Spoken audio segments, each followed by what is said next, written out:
everybody, how's it going? Thanks for joining me this afternoon. I am Auron MacIntyre. Christ is King.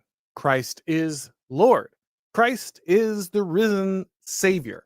These are very common, very simple, but very powerful declarations of faith that have been around my entire lifetime.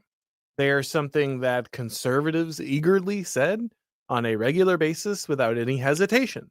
And yet, last year, right before Easter, we got a pushback on the idea of saying that Christ is king right before Easter. And then again, this year, it became time to stir up this controversy again. Going into Lent, going into the Easter season, it became very important to relitigate the idea that saying Christ is king is somehow hateful, it's somehow evil, it's something that everyone needs to be very aware of and everybody needs to be very scared of.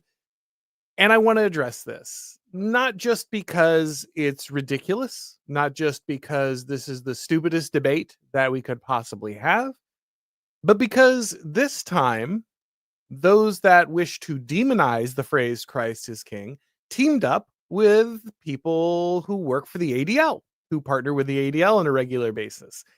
And they should know better. This is a bunch of people who should really know better than to side with an organization that is notorious for lying, slandering, working to smear people, working to put forward false allegations. It's an organization that regularly many of these people have gone to battle with over many different issues. And yet here, all of a sudden, we're buddy-buddy with the ADL and NGOs that work with them in the effort to suppress this phrase. So I want to dive into this today. Why did the Christ is King debate flare back up? Why are people who are supposed to be conservative pushing a research paper coming from an ADL aligned source? We'll get into all that and more in just a moment. But before we do, let's hear from today's sponsors. Hey, everybody. This episode of the Auron MacIntyre Show is proudly sponsored by Consumers Research. You've heard about Larry Fink and BlackRock and ESG and all the ways that they're ruining your life, making grocery stores more expensive, making video games more woke. Well, Consumers Research has spent the last 5 years making Larry's life hell, and they're just getting started. Their work and its consequences have been profiled in the Washington Post, the New York Times, and most recently, Fox Business reporter Charlie Gasparino wrote a whole chapter in his book, Go Woke, Go Broke, on how effective they've been at dismantling BlackRock's ESG patronage scheme. He's making Larry Fink lose that last bit of hair on his balding head, and you should follow Will's work on X so you can laugh along with him. His handle is at WILLHILD. So give him a follow. Again, that's at WILLHILD on X. All right, so I want to start out at the beginning here by just saying a few things to make the position clear.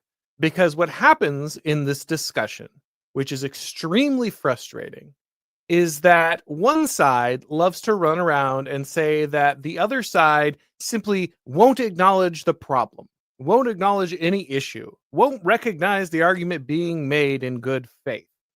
So I want to address that early on so we don't have to set up any of these straw men. We don't have to hear about, well, you're just not entertaining the problem. You're not acknowledging it. No, we're going to get to all of this. I want to say also at the beginning, before we dive into this, that right now, Christians are being murdered in Syria. Right now, Christians are being killed in the Congo. Very recently, the Canadian government was complicit in the burning of over 80 churches in a pogrom against Christians. In the UK, people are being incarcerated. They're being arrested for praying silently. That means inside their brain. They are thinking thoughts. It's literally a thought crime to be a Christian in the wrong place in the United Kingdom. Like the foundational place where classical liberalism and toleration and freedom of speech and thought were supposed to come from. That is the current situation in the world today. So when people are saying, don't say Christ is king, whatever you do, don't say Christ is king, I have very little patience for this. Extremely small amounts of patience for this kind of behavior. Okay. This is not the time. It's never the time, but this especially is not the time to tell people to be very careful about declaring the kingship of Christ, their allegiance to Christ, their loyalty to Christ. Now is just not the time to be saying it. It's never the time to be saying it, but now especially is not the time. So why this phrase? Why Christ is king? Why has that become so controversial? Well, like I said, I want to acknowledge the problem. I'm not going to pretend there isn't any problem, but it is the way that this is being treated, which is really bad. The reaction to the problem is much worse than the problem itself. So online, some people who are stupid have decided that Christ is king is some kind of litmus test, and that there'll be, I don't know, if you declare it to someone who is against Christianity, or specifically for many of these people because they don't like Jewish people, if you say this to someone who is Jewish and they can't say it back, therefore you've proven that they're like an enemy of Christ, right? Like that is the impetus in repeating the phrase. It is a way to point out that someone is not a Christian or can't affirm Christianity or is an enemy of Christianity. That is the usage of the phrase. And it's an attempt to try to insult or draw attention to someone being Jewish or otherwise opposing Christianity from that lens. Okay. The many people who are doing this are usually not in any power. There's not a lot of people doing this, but the people who are doing it are usually not people who have any influence. There are a few people who have some level of influence. Guys like Nick Fuentes or Jake Shields, the former UFC fighter. Now, Nick Fuentes is somebody who there's no love lost between us. Nick has regularly declared himself an enemy of me. He's insulted me. He's attacked me. He's declared me to be Jewish, which isn't in any way, shape, or form true, but whatever. So the idea that I like these people, that these people are on my side, that we have any shared, camaraderie in general is just incorrect. If you're looking for me to defend Nick Fuentes or say he's a great person, you're going to be waiting for a very long time. And that's true of several people involved in this kind of behavior. So it's not like I'm a big fan of them using this as some kind of litmus test or some kind of hard check. That said, that is insufficient to warrant the idea that we should be very careful about saying Christ is king. Because whatever my personal feeling about Nick Fuentes or other people like him, who I think are ultimately using the phrase in a way that is incorrect and that should be pointed out, ultimately declaring that Christ is king is just way more important than my personal feelings, my personal, me being insulted or having some kind of difference between me and Nick Fuentes or any of the people who are like him who are using the phrase in that way. Declaring Christ's kingship is just way more important than any feud on the internet or anything like that. It's even more important than people's feelings getting hurt online. It's even more important than Jewish people's feelings getting hurt online, or Muslim people's feelings getting hurt online, or Buddhist feelings getting hurt online, or anyone who believes in a false religion getting their feelings hurt online. I don't think that you should involve yourself in ethnic hatred. That includes hating Jewish people. I don't think you should be involved in ethnic hatred against white people, against Jewish people, against Asian people. I just don't think you should be involved in ethnic hatred in general. But that does not mean that we should be putting a stigma on the phrase Christ is king, even if some bad people have said it from time to time. even if some people have said it in a malicious way from time to time. Because the truth that Christ is king is just way, way more important than anyone's feelings, anyone's feuds, anyone's disagreements on the internet. And I'm not going to pretend otherwise. And I think it's really stupid to let the misuse of this phrase be manipulated into an attack on declaring truth. Now, a lot of people who push this will say, "Oh, well, we're not saying don't say Christ is king. We're not saying that. We're just saying you should be really careful about how you use it. You should just be very aware of what's going on," which is just garbage. It's just a lie. The reason to stigmatize the phrase is to get people to not use the phrase. It's really simple. It's really obvious. And it's really ridiculous, but it's particularly evil because it's centered on the declaration that Christ is king.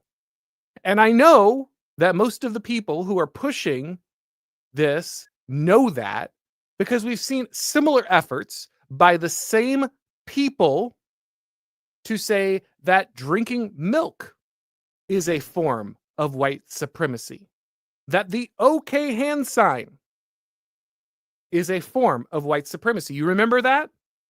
Guess who declared that? Oh, it's the SPLC and the ADL, the very same people who are involved in this report. And when the ADL and the SPLC said working out and drinking milk and making an OK sign is white supremacy, when they said that, all the conservatives laughed. And they should laugh because it's stupid. You should never give people that dishonest the power to cancel speech. You should never give people who are that hostile to your way of life and your culture the ability to shut people down.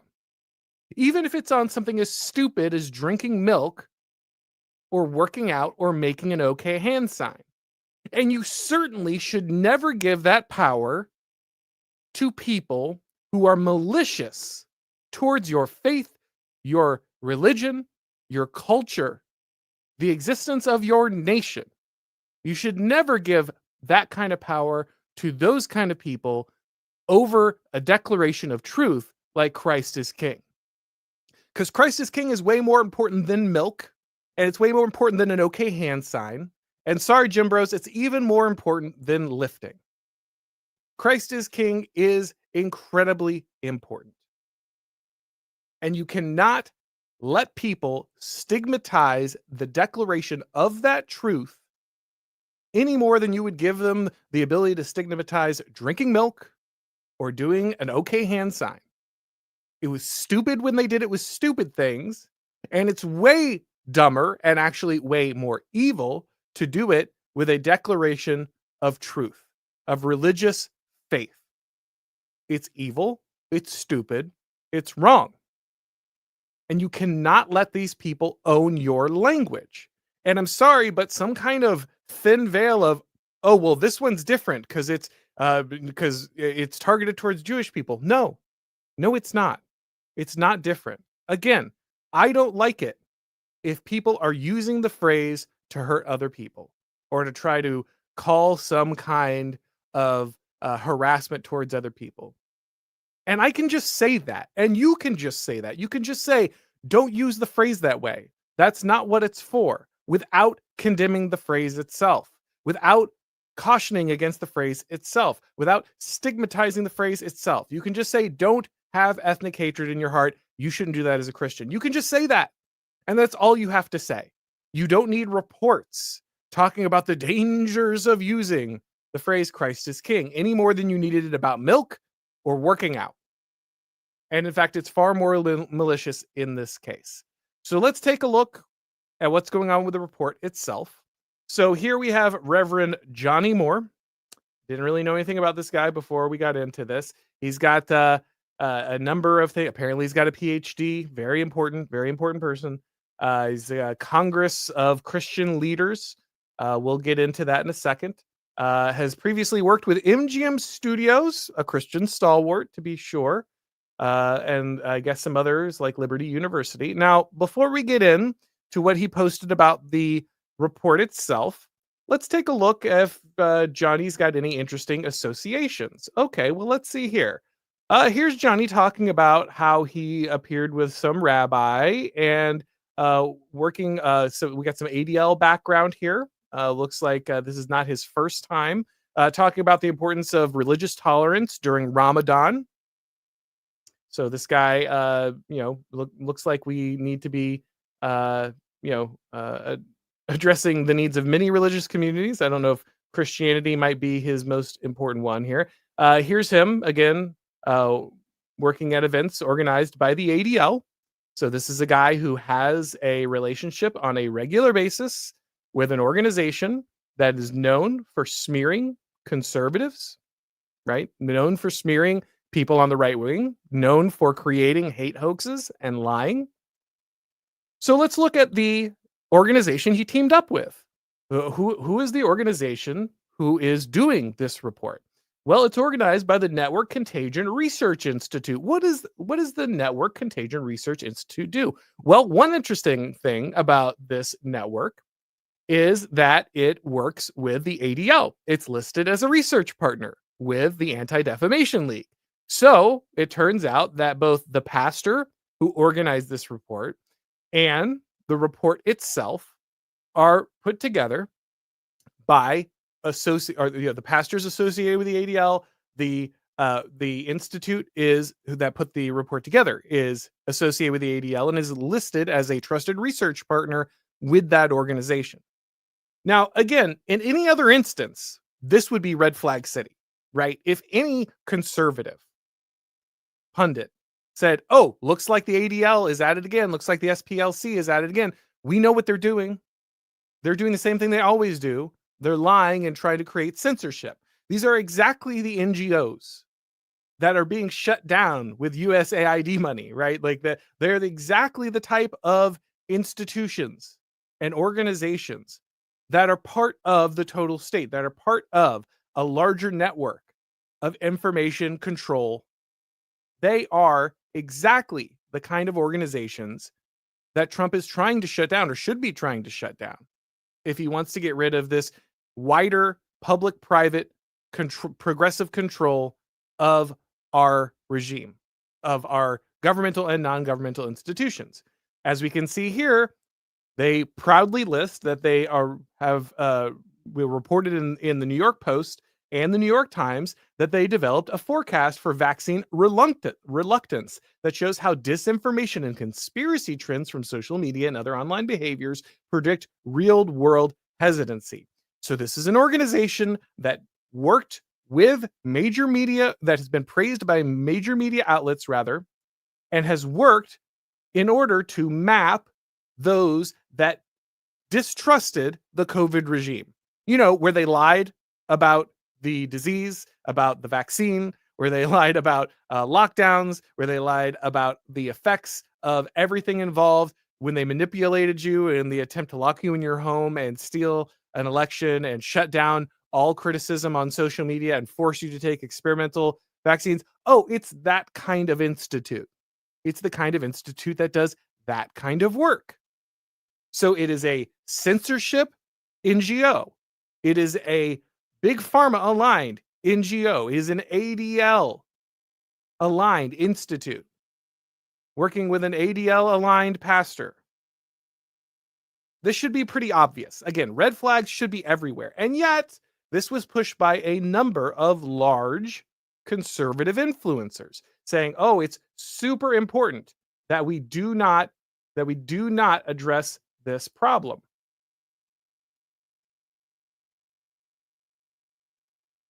So, back to our report here. Who's involved in this report? Well, he says that Rutgers is involved in the report, and look who co-authored it, Jordan Peterson. Jordan Peterson. Again, someone who is supposed to be a pretty prominent conservative advocate, somebody who is specifically talked about the craziness that have come from a lot of these type of organizations, who has himself been decried as a fascist and someone who perpetrates hate and all of this other stuff. Jordan Peterson has put his name on this project. And who's the first person that they cite as a epicenter of this whole thing? Jack Posobiec. Jack Posobiec, who is a relatively mainstream conservative pundit. Now, in the report, they say that ultimately Jack is not using the phrase maliciously. He's using it in its normal context. So, right off the bat, in their promo video, they are being deceptive. Off the start, at the very beginning, the first person they put up as saying Christ is king is someone who they acknowledge did not do so maliciously, did not do so to hurt anyone, did not do so to harass anyone. But he's the very first person that they put up there, right? So what are they trying to do? Are they just trying to find the malicious uses of the word? Are they just trying to point out the hate that's tied to the word? I don't know. If that was the case, why would you put Jack Posobiec on there as the very first person that you're addressing? Let's look at the sheet here that they proudly list as the people who are contributing to this, right? Who put together this study, right? We've got Lee Jussum here, apparently a doctor, is a professor of psychology. We've got Jordan Peterson, obviously himself a professor of psychology. We've got Johnny Moore, who is a United States part of the United States Commission on Religious Freedom. We've got Joel Finkelstein, who's a chief science officer. I'm not sure what type of science you're practicing to track this down, but okay. We've got Jacob Zucker.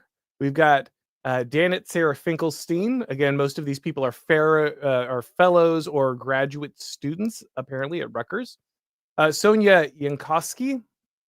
We've got Alex Goldenberg. Dihad Fadida. Gideon Ferrier. Simon Lazarus. Anisha Jagdeep. And Anakita Jagdeep. So these are the people that are listed as the scholars who are going to be warning us about the dangers of saying that Christ is king, right? That this is the most dangerous thing that one can be saying right now, that Christ is king. And again, a lot of people who have been pushing this will say, "Oh, well, we're not trying to reduce people saying that. We're not trying to stigmatize it. We're just warning that somewhere people are using it nefariously." Now, I know, because I got well into this last year when this whole debate got fired up at the beginning, that is just not true. In fact, many people who were pushing this were saying, never say that, never say it, don't repeat it, say something else, find some other way to say it, right? Because this phrase has somehow been owned by like white supremacists or anti-Semites or whatever. And again, if you're using the phrase to hurt people, if you're using the phrase to insult people, don't do that. You shouldn't be practicing ethnic hatred. Don't do that. But that is not just what's being done here, right? That is not them just warning, oh, just be aware of that. There have been many people who have specifically said, do not use the phrase anymore, never engage in using the phrase. But they've kind of we've retreated from that, the Mott and Bailey, right? We're retreating from the harder to defend position, and they've moved back to like, well, we're not saying never use it. We're saying you should be aware that people are using it. Now, again, most people, when they hear Christ is king, say, oh, well, that's just a Christian phrase, right? Like, most people are not thoroughly online. I am aware, trust me, if you're not super online, this probably doesn't even touch your life. You're like, why would there ever be any kind of controversy over this statement? Makes no sense, right? However, because so many people who are influential in major conservative spaces are teaming up with the Anti-Defamation League, it kind of makes sense that we would wonder what's going on here. Like, why in this moment? These people recognized how ridiculous calling milk white supremacist was, and the OK sign calling that white supremacist was, how working out being white supremacist, all that is stupid. Like, these people recognize that problem. but they think this is fine. And I want to make it clear, it's not like no one ever who was like had ethnic hatred in their heart made a joke about a milk or working out or the okay sign. I'm sure that the ADL and the SPLC got those ideas from somewhere. They probably didn't just make it up entirely out of whole cloth. They're somewhere on a forum, somewhere in a Twitter post, somewhere in the reaches of the internet. Someone probably said, "Oh, I drink milk, and that means I'm better than all the people who can't because white people are the best." Like, I'm sure someone said that somewhere. I'm sure someone said working out is all about white supremacy, and that's why I'm doing it. I'm sure someone said that. But no one is dumb enough to believe that because someone somewhere on the internet said that, all of a sudden you can't work out, you can't drink milk, and you can't say okay. No one is dumb enough to do that. Well, most people aren't dumb enough to do that, at least on the right? At least conservatives aren't able to do that. But for some reason, when it comes to saying Christ is king, all of a sudden we have to take it very, very seriously. We need a report. We got to work with these people who we know have lied on a regular basis and have smeared people who are in good standing on a regular basis and have manufactured hate hoax on a regular basis. Yes, we know the actors are malicious, but for some reason, on this one issue, we're going to team up with them. We're going to acknowledge the validity of their concern. In fact, we're going to create a paper with them for the express purpose of trying to decry the usage of this term, right? You can go to the full report if you want to. He's got a link to it there. Again, you're going to see people who are using the phrase incorrectly. You are going to see people who are taking malicious action with the phrase. But the idea that we would spread this out and that we would legitimize this is incredibly foolish. It's incredibly stupid. And I just do not have time for it, especially, again, right before Easter, like going into Lent, just like last year they did it before Easter. They did that. It cannot be a mistake. Okay. Sorry, but there is a malicious nature to that timing. Okay. When you are using this as a political cudgel in this moment, that is just not a mistake. Now, again, I understand people not liking Nick Fuentes or Jake Shields, or whoever else is using this phrase. I'm not here defending these people. I'm not here taking their side. I'm not taking up their positions. I'm not championing for them. I'm not doing any of that. They do not have my approval. They do not have my support. They do not like me, and I do not like them. But Christ is king is more important. Being able to make a declaration of truth is more important. It is certainly more important than drinking milk. It is certainly more important than working out. And so, sorry, but no, even if I don't like the people doing it, even if I disagree with the way that they're doing it, producing some kind of wide-ranging report from a service that literally has worked with the ADL previously and has literally worked with Big Pharma to try to aggregate data on how to get Americans to accept vaccine and COVID and lockdown restrictions. Like, teaming up with those organizations and being like, yeah, we're buddies on this one is pretty dumb. It's pretty dumb. And in fact, at some point, you have to imagine it's not just dumb, it's malicious. Like, you should know better. You obviously know better. Jordan Peterson has been lied about by every organization like this. They have done reports on how the dangers of how he's like some pipeline to fascism and all of that stuff. He has been in exactly this position. He should know better. And yet here he is affixing his name to a report that basically promotes online censorship, that is trying to stifle the sharing of a religious truth. Again, you should not do it maliciously. You should not do it to hurt other people. But sorry, everyone needs to hear that Christ is king. Hindus need to hear it. Buddhists need to hear it. Jewish people need to hear it. Muslims need to hear it. The end. Everyone needs to hear it. That doesn't mean you should be mean about it, but it doesn't mean you should stop saying it. It doesn't mean anyone should ever be trying to push the idea that you should be limiting your speech around this area. And yet, we see people trying to turn this into some kind of online war. Now, this time around, I think it failed even worse than it did last time, which is good news. I'm glad to see that. Last time, this got traction for a few days online. There was a kind of a shootout over it. Some big names got involved, but ultimately, it kind of faded away. People recognized that this was a bad line of attack, and yet it's back this time. I think it got even less travel. But the reason I wanted to talk about it this time is not so much its cultural permanence. Like, I don't think this is having a significant impact on the culture. Like I said, I think this is a very online phenomenon. I don't think most people who would even say Christ is king know anything about this, right? They've probably never heard anything about this. So the reason I wanted to talk about it this time was not its cultural impact or its wider reach. I don't think that many people are having their speech chilled by this idea.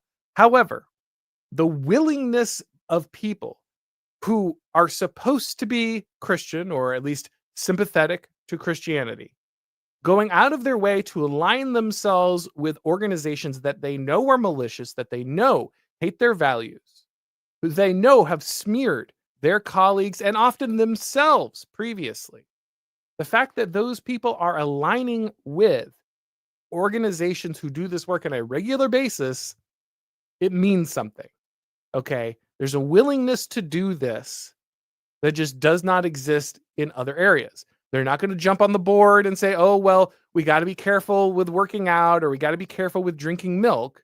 But for some reason, they're okay with jumping on board this idea of decrying Christ as king. And again, you can't even say that it's because it's protecting like Jewish people or Israel or anything, because that's what they said about all that other stuff.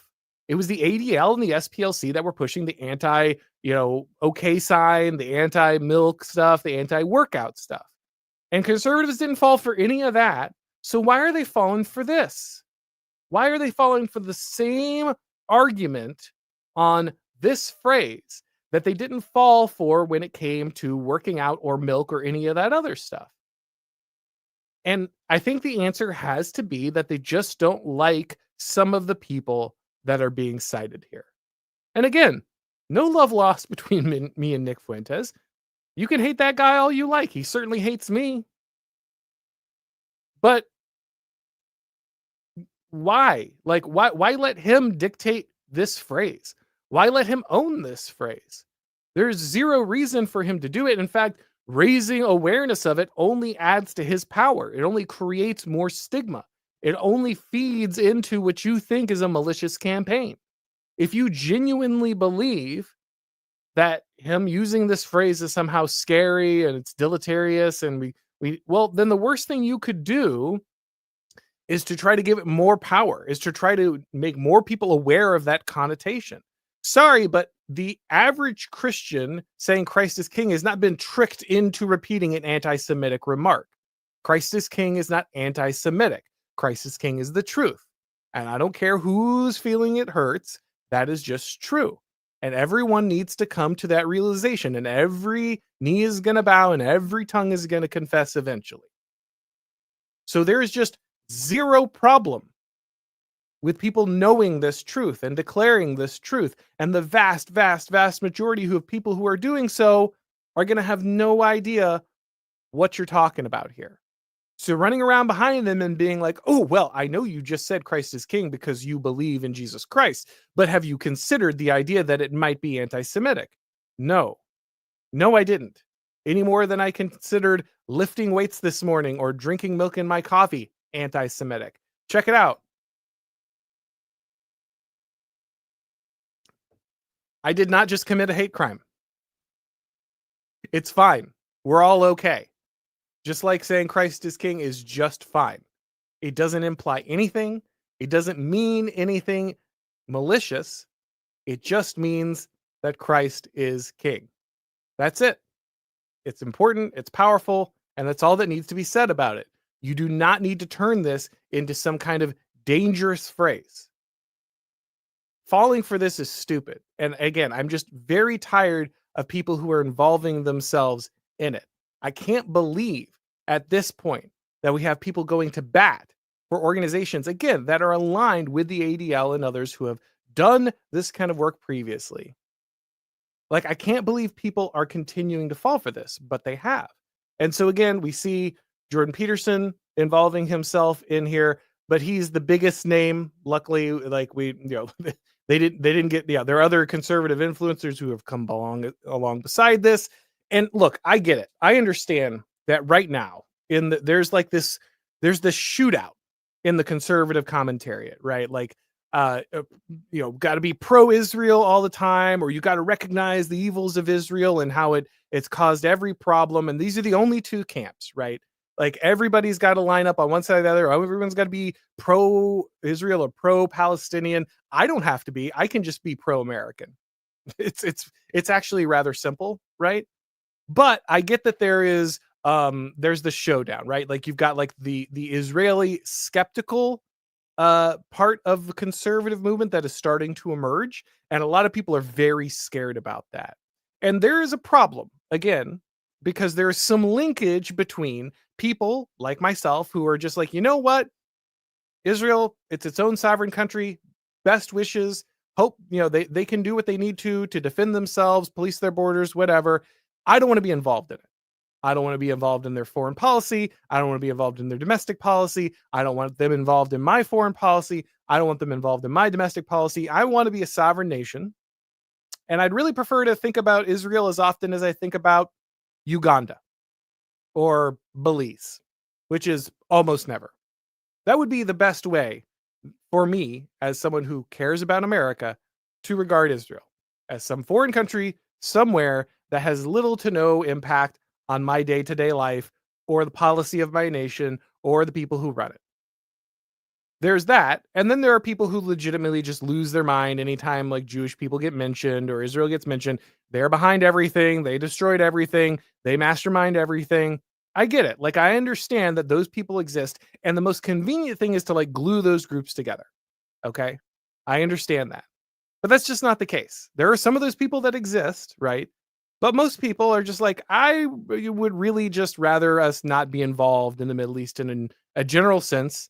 And Israel is in the Middle East, and I just don't care. Like, it's just not my state. And so I understand that right now there's like a shootout between people who are like, no, Israel is like our greatest ally, and they have to get like all of the money and all of the troops and all of the political support and all of the intelligence support and all of the munitions. Like, there's those people. And then there's like the Tucker Carlson crowd, which is like, you know what? Again, best wishes, you're a sovereign country, conduct yourself how you like, but I do not want to be involved. And because there's anyone in the Tucker Carlson camp at this point, the people who are like, no, we got to like Israel, greatest ally. It's the only thing that matters. Like, they're super fired up. Right. And again, I understand that like somewhere out there, Nick Fuentes is saying something far more radical, which again, disagree with. But you can't just turn every discussion into that bipolar debate, right? Like, if you want to attribute everything that people think about the state of Israel or geopolitics or isolationism versus adventurous foreign policy, like if you want to turn all of that into some kind of loyalty check, then you're going to really tear apart the conservative movement. And the fact that people have gotten so rabid in their hatred towards like, Nick Fuentes or whatever, that they're willing to pull basic Christian phrases into that is deranged. Again, like, I get it. You disagree with the guy. That's fine. He's not a good guy. I get it. I understand. To that extent, I agree with you. But to pull a key Christian phrase into this, and not to just do that like they did last year, but to commission a paper, to put your name on a paper with an organization that has encouraged censorship, that has encouraged COVID hysteria, that has worked with the ADL before, an organization smears you. Like, that's just insane. That is letting guys like Nick Fuentes occupy your mind. He's living there rent free right now. Like, you are losing your mind and you are encouraging people You are trying to dissuade people, rather, from declaring Christ's kingship because you are so deranged over Nick Fuentes and his opinion on Israel or Jewish people in general. Again, that doesn't make him right at all. Of course, he's not right. But that doesn't mean that you need to start throwing Christ under the bus. That doesn't mean that you need to start scaring people about using basic phrases. And you can tell me, "Oh, well, I'm not doing that. I'm just out there warning people." We both know what you're doing.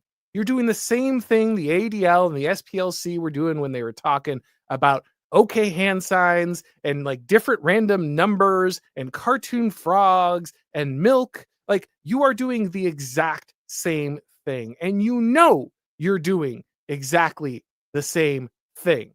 You know that. So don't tell me you don't know. You've seen this kind of behavior before. You've seen this attempt to slander and stigmatize. You know what you are doing. Don't tell me you don't know. Don't tell me you don't know. You cannot tell people to stigmatize saying Christ is king. The vast majority of people saying it have no clue what you're even on about. They certainly are not involved in the weird online politics you're involved in. And I get it. I'm online.